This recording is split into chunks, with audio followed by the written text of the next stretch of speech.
I do a lot of reading, and one of the things I read is a journal on national affairs. It's a journal on domestic policy, many articles of which deal with education. I was going to cite a paragraph tonight to start my report, and there's an interesting irony. Mark Howard, I don't know if you're in the room, the article is authored by a gentleman named Bruno Mano, who is a senior fellow with the Walton Family Foundation, who just awarded the Education Foundation a $100,000 grant for the digital inclusion program. So all of these little coincidence. Mr. Mano says this about education: America is encountering challenges and opportunities. We need to train people with new and different skills than those that were most common just a generation ago. Savvy educators must adapt. Education and curriculum must better prepare children for jobs that simply didn't exist a few years ago. Tonight, I'm proud to talk about 3 programs being funded by your Education Foundation that speak directly to this issue of training new workers for a new economy. Over the past 2 years, we've shared with you the success of our support of the Fire Science Academy at Palm Beach Lakes High School. With the $200,000 grant from JP Chase, there are 75 students in that academy, and I can happily tell you that the first cohort of 30 will graduate next year, ready to enter the workforce.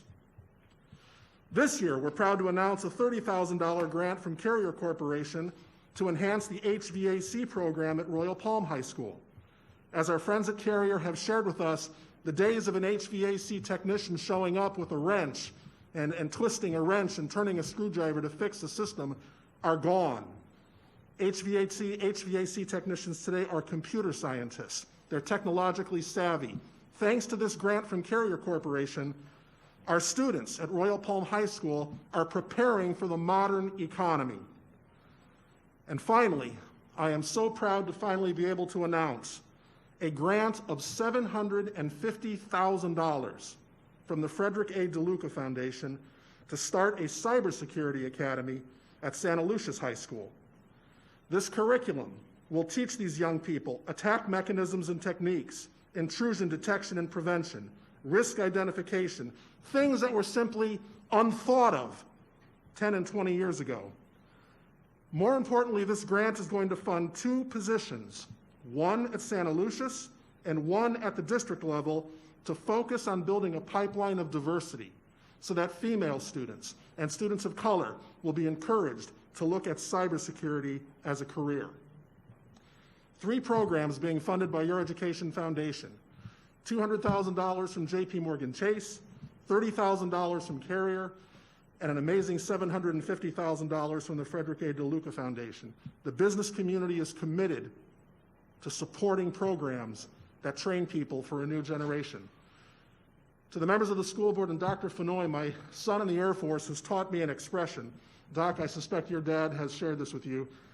When you're up to your armpits in alligators, remember that your objective was to drain the swamp. I'm not stupid. I know I'm the cheerleader. I get up every month and say, "Go team." I know there's incredible challenges facing you, and I thank God you're sitting up there and I'm not. And everybody who complains about your leadership, throw your hat in the ring and try and sit up there with them.